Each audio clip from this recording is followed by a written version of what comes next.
Number 30 here in 5.1 is giving you a function, f of x is equal to 4 minus x squared, and an a value, and the directions, which I had in front of me a second ago and now I can't find, I believe we're telling you to find the value of f prime of a, and then also use that to find the equation of the tangent line. ETL is an abbreviation I use for that, and that's what we're going for. Now, they didn't really specifically say which way they wanted you to use to find f prime of a, so I'm going to go about that the way that I normally like to do it, which is to find f prime of x first, and then once we get that, we'll evaluate that at an a value of -1. So our formula for f prime of x that we're trying to practice here in 3.1 is, of course, the limit as h approaches 0 of f of x plus h minus f of x all over h. So let's see what we can do in this problem, guys. Limit as h approaches 0 of, and here we go. F of x plus h is going to take our original function,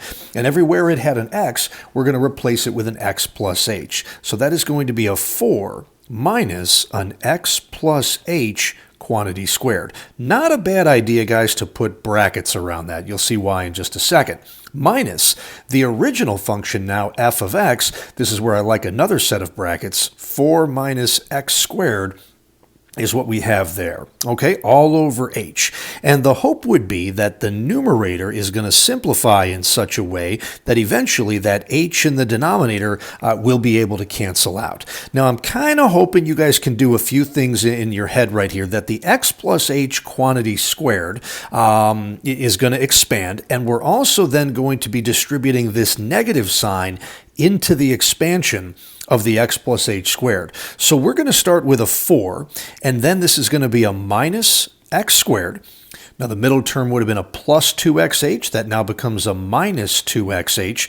And instead of a plus h squared, we'll have a minus h squared. All of those are negative because we're distributing this minus sign here into the trinomial. Much easier, we're also distributing that minus sign in there. So we end up with a minus 4 and a plus x squared on top and an h on bottom. And what happens now?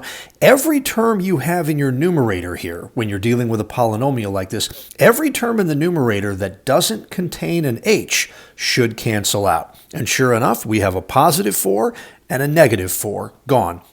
A negative x squared and a positive x squared. Those are gone. And the only terms that should remain in the numerator are terms that contain a factor of h. And why is that significant?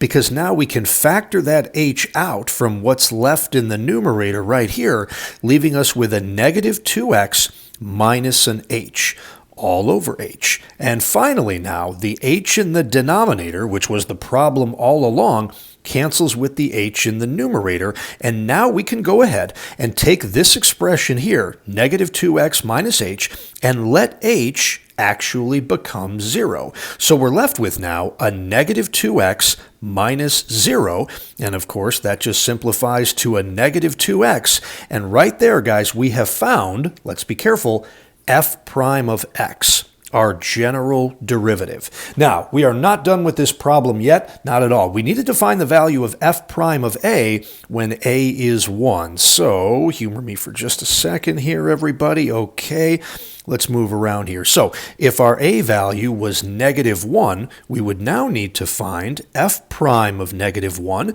by substituting -1 in for x in our general derivative. -2 times -1 is going to equal 2. That's the answer to the first question they asked. Find the value of f prime of a. The other thing we're going to need, though, guys, is the equation of a tangent line. And to do that, we need to know two things. What we found right here, f prime of -1, is the slope of the tangent. The other thing we're going to need is the point of tangency, and that comes from evaluating the original function f at this same a value of -1. Now this function was 4 minus x squared, so 4 minus a -1 squared. Well, be careful now. Let's not make the mistake of thinking this is going to be a negative, so it's positive, and the answer is 5. Nope. What are we doing instead? Too much. -1 squared gets done first. That makes a positive 1, and 4 minus 1 is going to get us 3. That means that we started with an x value of negative 1 and ended with a y value of 3. And what we have right there is our point of tangency.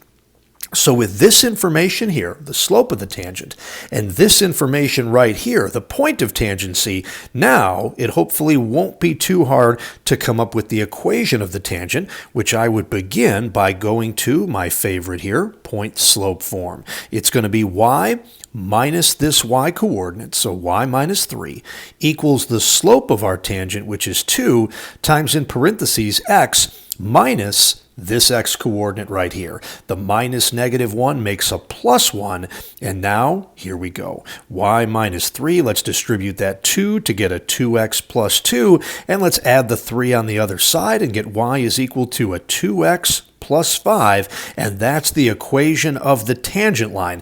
Their directions in the book didn't say this. I wish they did, but anytime they ask you guys for the equation of a tangent line, they always want it in slope-intercept form. So again, it was a two-part question, and the answer to the first part was right here. Find f prime of a, and the answer to the second part, find the equation of your tangent line, is right there. So that is number 30 in 5.1.